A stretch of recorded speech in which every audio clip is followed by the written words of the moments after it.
उनको आगे की ओर उनको भाग लिवाए, उनको स्टेट लेवल, ऑल इंडिया, हर जगह उनको हम बैठाए। ये हमारी पहली ये प्राथमिकता इस बैनर तले है।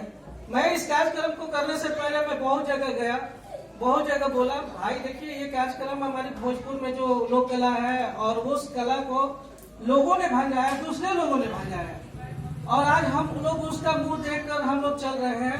वो कभी नहीं हम लोग को पीछे देखते हैं कि हाँ यहाँ की कला है, टेराकोटा सर यहीं की कला है, जो आज देश विदेश में बहुत ज्यादा उसकी डिमांड है। और खासकर हमारे यहाँ से पटना से उधर जो मिथिला और ये लोग उसको पूरा लेकर भंजाए हुए हैं। लेकिन हमारी भोजपुर की जो महिला है, जो कलाकार है, जो बचिया है, वो पीछे रह जाती है। वो हर समय भाग लेने में हम लोग को खोजना पड़ता है कि हाँ स्टूडेंट कहाँ से मिले, वो कलाकार कहाँ से मिले।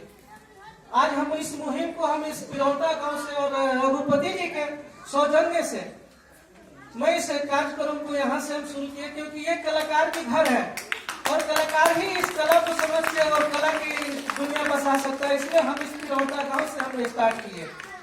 संजय सर के पास गए, संजय सर ने बहुत प्रोत्साहन